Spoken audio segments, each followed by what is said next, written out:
Hey guys, what's up? It's the Mr. Awesomeness here, and welcome back to another video. In today's video, we're going to be doing something completely different than what I've been doing in my past videos, and we are going to be doing a game review on one of the most controversial games of 2017, also known as Star Wars Battlefront II.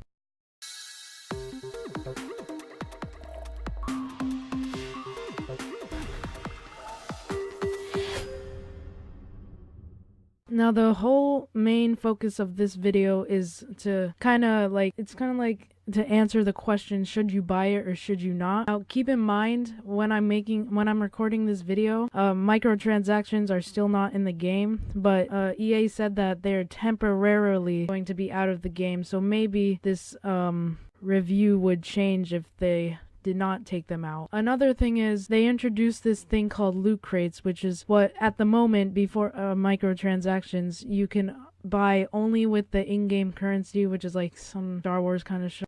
But I don't know. So to get into this review, I'm going to talk about the gameplay first, and basically the gameplay is really smooth. It's really good. I really like it. It almost feels like Call of Duty, which makes me ask the question, if this was not Star Wars based, would I buy it? That's kind of confusing, but like if it was just a Call of Duty game, would I buy it? But since it has Star Wars characters, I don't know. Mostly is because the Star Wars, right?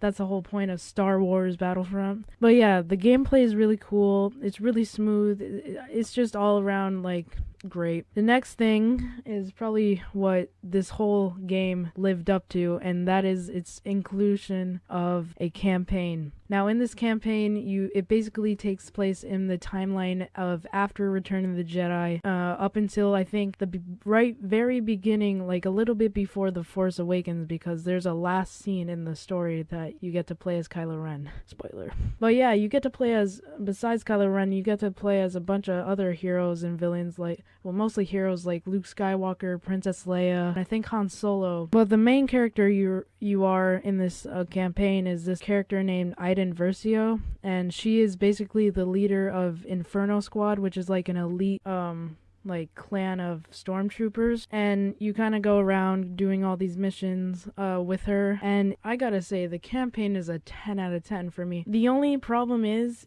it's really short. It only took me like I think 5 or 6 hours to complete, which I mean, I don't know. It's a good campaign for the first campaign, but 6 hours is like took me like 2 days to finish.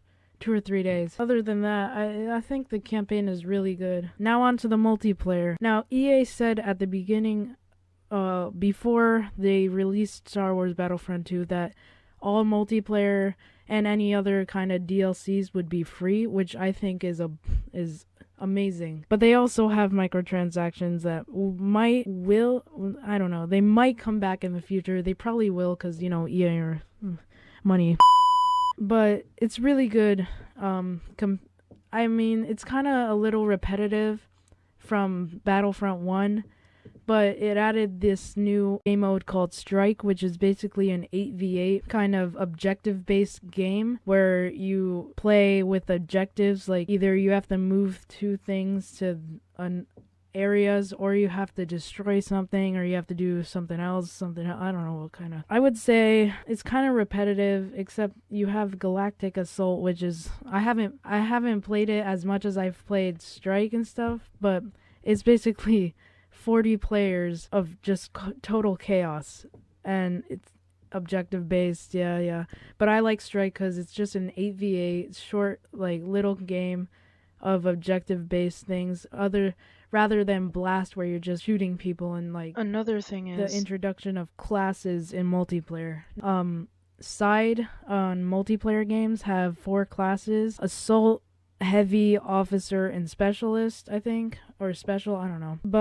And then there's also 2 options, like I think for the Rebels you could be a Wookiee or something else, and then for that was for the good guys, but for the bad guys, you could either be like a flame trooper or like a jet trooper or something.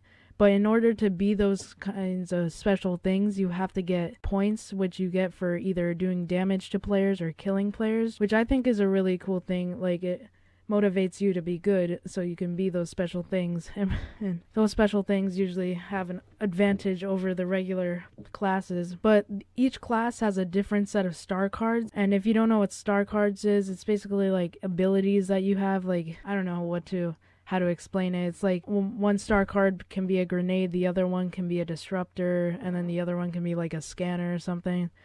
But I just think it's a good idea. Because, like I said, it's different than Battlefront 1, where you just had one character and you just had to try and mix all your star cards in one game, which you can only have 3.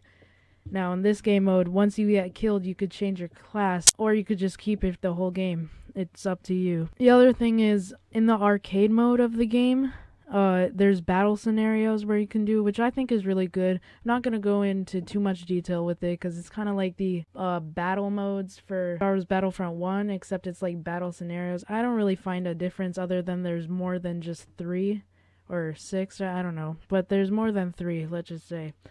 There's like, I don't know. You could play as the light side and dark side. It's just really cool. I mean, it's okay. I wouldn't say it's cool. It's kind of repetitive than of Star Wars Battlefront 1, but it's pretty good. And then another thing is the graphics. These graphics are pretty incredible, I'm not gonna lie. They are pretty good for compared to Star Wars Battlefront 1. They are really good compared to that.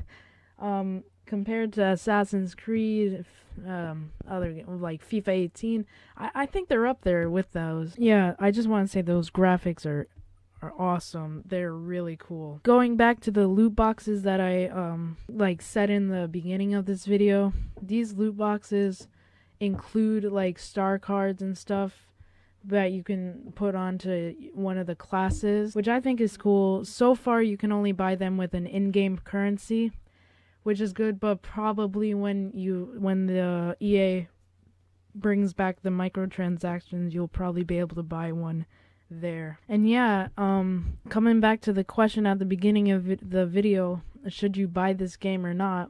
I think you should, or I wouldn't say you should spend like $80 on the game, because I didn't. I just spent the $60 on the standard version, because I'm broke. I make like 5 cents a vid. But yeah, I think you should buy it. I mean, I wouldn't say you should invest like $80 to $100 on it, but I think it's worth the $60, at least at the moment. I mean, no one knows what the microtransactions will do. It'll probably create a pay-to-win environment, but right now it's a play-to-win environment, which I think is really good. So I think you should buy it. I mean, it's up to you, but after my whole like 2 weeks with it, I think it's a really good game. And yeah, I hope you enjoyed this video. If you have, leave a like, and if you're new around here, please subscribe. It really helps the channel, and let me know down in the comments if you want to see any other game reviews on this channel, and I will be sure to try and do them. But for now, I don't know what to say. Peace.